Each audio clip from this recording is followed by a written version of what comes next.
Hi. So it is Tuesday evening.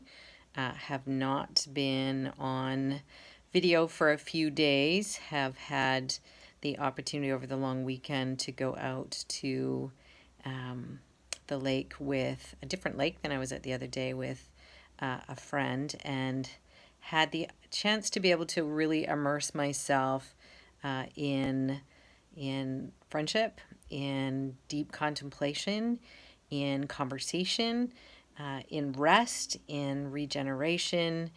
One of the most powerful things we can do sometimes is surround ourselves with people who have both capacity and willingness to dive in with us to explore beyond what feels like sometimes the more victim side of our story, to help weed through and unpack and get to the deeper questions, and then hopefully the deeper answers. So I have somebody in my life that does that extremely well.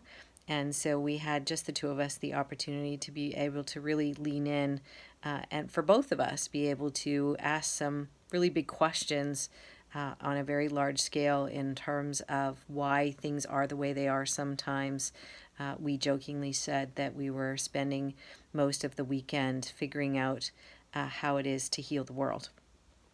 And it starts by healing ourselves. And so I have had also a tremendous opportunity over the last couple of days to really lean into the concept of surrender. So, those of you that have done the programs know that one of the most powerful ways to get out of the spin cycle of resistance, which resistance is that experience of when we bump up against something that we don't like, when there's something in our life that's going on that we don't want it to be the way that it is, and it is the way that it is, and we're fighting it, we're pushing back against it.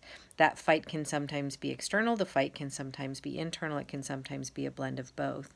And that anything that happens in our life, we have two choices when something happens. We can either fight it, go into resistance, or we can use it as an opportunity for growth, for joy, and for creation. And most of us, given the conscious choice, would say, I choose growth, joy, and creation.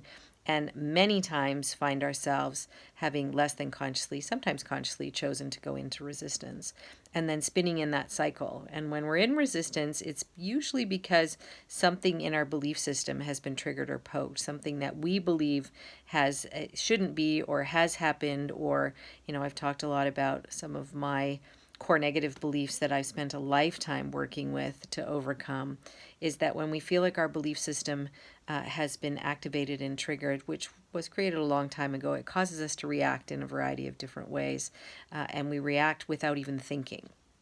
We go into the reactive mode, 0 to 60, some people might say. And then sometimes after we've reacted, we look at our situation and go, oof, that wasn't the reaction that I would have liked to have had. And now we have resistance to our reaction. And then we find ourselves spinning. So the way out of resistance, the first step out of resistance, is to learn how to truly surrender and accept things as they are. And so I believe that a big part of my calmness and my settling in was directly related to my willingness to get out of that burn in the belly resistance and move into the space of it's going to be whatever it's going to be, and no amount of my fighting it is going to change that.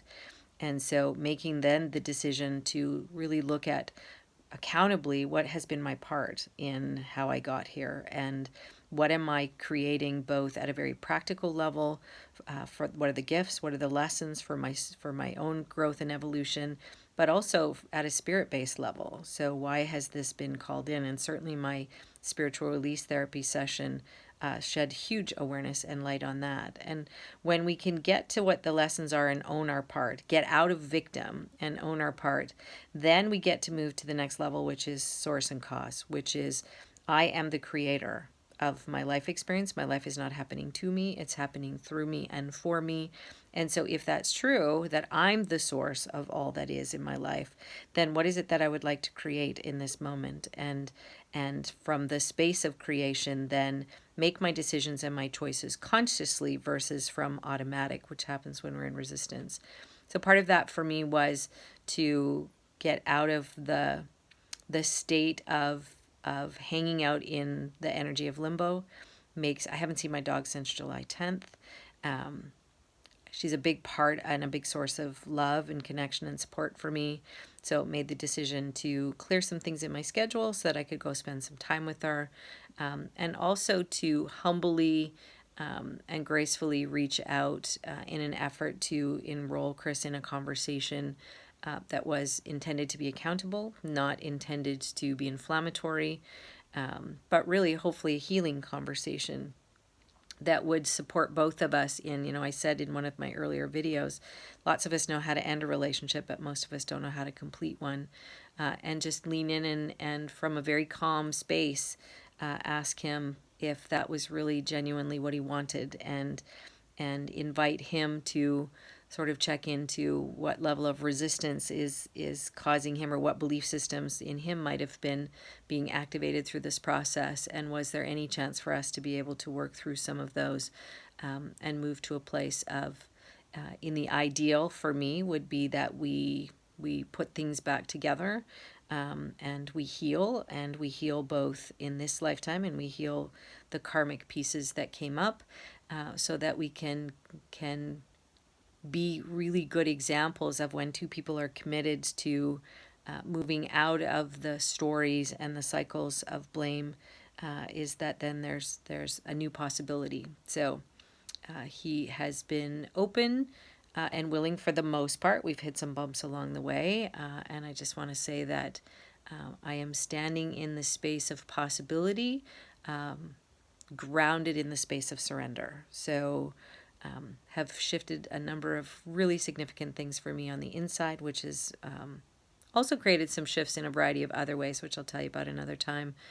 But mostly it's I believe, and with many of your sort of bits of love and support for him, and for us, is moving us towards some clarity, which has me hopeful. So hope all is well. Again, keep your questions coming. I'm happy to respond when I have a chance, and I will be in touch.